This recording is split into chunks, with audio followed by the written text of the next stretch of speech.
Good morning sir. મારું નામ છે જાડલા મુસ્કાન અને મારી મિત્રનું નામ છે શેખ ઇકરામ. અમે આજે બાળ વૈજ્ઞાનિક કલા પ્રદર્શન 2024ના નિમિત્તે અમે આ મોડલ એક તૈયાર કર્યું છે જેનું નામ છે basic box for magic max, જેની આગળની માહિતી મારી સખી ઇકરા તમને આપશે. Thank you sir. Good morning sir. જેવી રીતે મારી સખી મુસ્કાને તમને કહ્યું તેવી જ રીતે સાહેબ અમે આમાં ઘણા બધા એકમોના આમાં ઉમેર્યા છે. તેના પહેલા હું તમને થોડીક માહિતી આપવા માંગુ છું.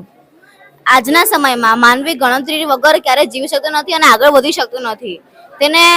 તેને રોજિંદા જીવનમાં પણ ગણિતની ખૂબ જ જરૂર પડે છે અને આપણા માટે સૌથી ગણિતના એકમમાં સૌથી અઘરો વિષય ગણિત છે. તો તેને સરળતાથી શીખવા માટે અમે આમાં થોડાક એકમો ઉમેર્યા છે, જેમાં અમે એક પુઠ્ઠાની મદદથી અને એક ચાર્ટની મદદથી આમાં અમે 1 થી 100 સુધીના અંકો લખેલા છે અને આમાં તેમાં મેજિક સરવાળા બાદબાકી, આગળ પાછળ વચ્ચેની સંખ્યા, વર્ગ અને ઘન, અવિભાજ્ય સંખ્યા, વિભાજ્ય સંખ્યા, એકી બેકી સંખ્યા, ચડતો ઉતરતો ક્રમ એવી ઘણા બધા એકમોમાં ઉમેર્યા છે. તો ચાલો સાહેબ હું તમને થોડાક એકમો બતાવું. સાહેબ અહીંયા આપણને આપેલ છે વર્ગ અને ઘન. તો સાહેબ અમે થોડાક વર્ગ વિશે સમજીએ. તો આમાં આપણને આપેલ છે 1, તો 1 નો વર્ગ થશે 1 અને 1 નો ઘન 1 થશે. ઉદાહરણ તરીકે આપણે 4 નો વર્ગ લઈએ તો 4 નો વર્ગ 16 થશે, ચોકે ચોકે 16 થશે. તેવી રીતે આપણે ઘન લઈએ, ઉદાહરણ તરીકે 3 નો ઘન 27 થશે, 3 તેરી 9 અને 9 તેરી 27. જોઈએ મેજિક સરવાળા. આ મેજિક સરવાળા છે. મેજિક સરવાળા જેમાં અમે આ મેજિક સરવાળા કર્યા છે, જેમાં આપણે ઉદાહરણ તરીકે 55, 66 અને 77 નો સરવાળો કરીશું તો આપણને જવાબ 198 મળશે અને 75, 66 અને 57 નો સરવાળો કરીશું તો પણ આપણને 198 જવાબ મળશે. ત્યારબાદ આપણે જોઈએ ચડતો ઉતરતો ક્રમ. આ છે ચડતો ઉતરતો ક્રમ.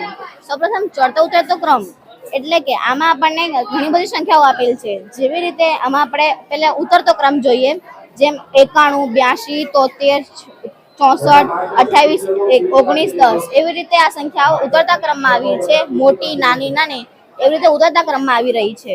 અને આ બાજુથી 10, 19, 28, 37, 73, 82, 91 એવી રીતે નાની, મોટી એમ કરીને ચડતા ક્રમમાં આવી રહી છે. તો હવે આપણે સરવાળા બાદબાકી વિશે જોઈએ.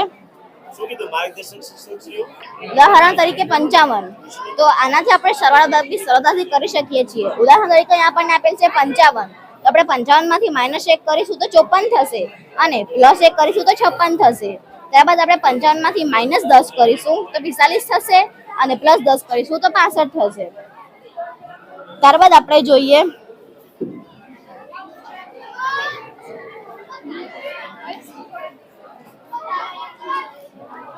અવિભાજ્ય સંખ્યા. સૌપ્રથમ અવિભાજ્ય સંખ્યા એટલે કે જે સંખ્યાના માત્ર 2 જ અવયવ હોય તેવી સંખ્યાને અવિભાજ્ય સંખ્યા કહેવામાં આવે છે. તો અહીંયા આપણે જોઈએ આ અવિભાજ્ય સંખ્યાઓ છે. ઉદાહરણ તરીકે 3 એ અવિભાજ્ય સંખ્યા છે કારણ કે તેને માત્ર 2 જ અવયવ છે, એક તો 1 અને પોતે 3. ઉદાહરણ તરીકે આપણે 19 લઈએ તો તેને પણ માત્ર 2 જ અવયવ છે, એક તો 19 એકુ 19 એટલે 1 અને એ તે સંખ્યા પોતે. ત્યારબાદ આપણે જોઈએ આગળ પાછળ અને વચ્ચેની સંખ્યા. તો ઉદાહરણ તરીકે અહીંયા આપણને આપેલ છે 44, તો 44 ના આગળ શું આવશે 43 અને તેના પછી આવશે 45. આપણે વચ્ચેની સંખ્યા વિશે જોઈએ. તો વચ્ચેની સંખ્યા એટલે અહીંયા ઉપર આવશે 64 અને છે 66, તો તેના વચ્ચેની સંખ્યા થશે 65.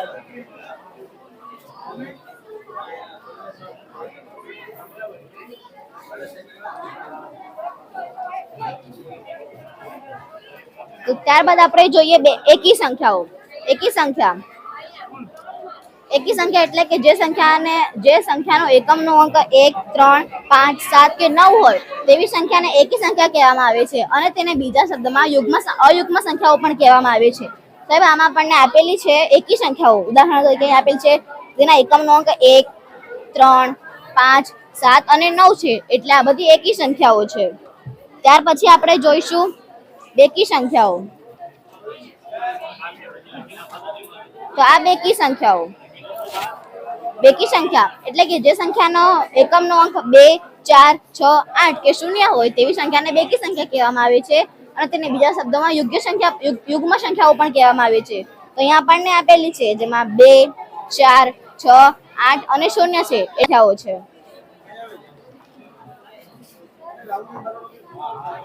તેથી આપણે વિદ્યાર્થીઓને સારી રીતે ગણિત શીખવી શકીએ છીએ અને આ વિદ્યાર્થીઓ અને શિક્ષકો બંને માટે ઉપયોગી છે. વિદ્યાર્થીઓને શીખવામાં અને શિક્ષકોને શીખવવામાં. આનાથી શિક્ષકોને ગણિતના પાયાના એકમો શીખવા પણ ખૂબ જ સહેલા થઈ જાય છે.